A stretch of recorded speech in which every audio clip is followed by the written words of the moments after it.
দেখো বন্ধুরা, আজকে তোমাদের নতুন রেসিপি করে দেখাবো ঢ্যাঁড়স দিয়ে। প্রথমে কড়াইয়ে তেল দিয়ে দিলাম,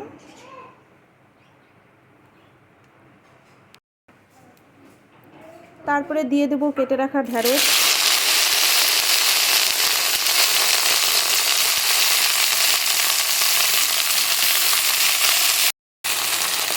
এবার ভালো করে নাড়াচাড়া করে নেব। তারপরে দিয়ে দেবো পরিমাণ মতো লবণ, তারপরে দিয়ে দেবো হলুদ। এবার ঢ্যাঁড়স ভালো করে ভেজে নেব।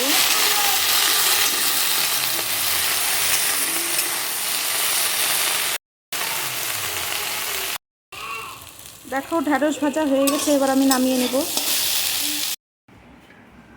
দেখো ঢ্যাঁড়স ভাজা হয়ে গেছে, এবার আমি মিক্সচারে পেস্ট করে নেব, মিক্সচার বাটিতে। দেখো ঢ্যাঁড়স পেস্ট করা হয়ে গেছে। এবার আমি কড়াইয়ে পরিমাণ মতো তেল দিলাম, তারপরে দিয়ে দেবো দুটো শুকনো লঙ্কা, তারপরে দিয়ে দিলাম অল্প কালো জিরে, আর দিয়ে দেবো দুটো তেজপাতা।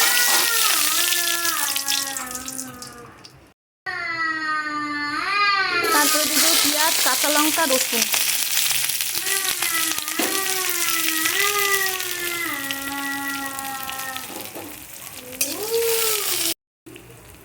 এবার দেখো ভালো করে লাল করে ভেজে নেব পেঁয়াজটা, পেঁয়াজ, কাঁচা লঙ্কা, রসুন।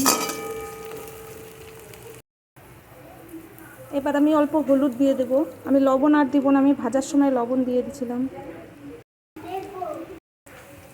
দেখো পেঁয়াজ লাল করে ভাজা হয়ে গেছে, এবার আমি দিয়ে দেব বেটে রাখা ঢ্যাঁড়স।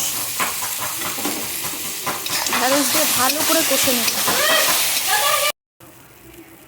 দেখো ঢ্যাঁড়স ভালো করে আমি কষিয়ে নিলাম, হয়ে গেল আমার ঢ্যাঁড়স ভর্তা।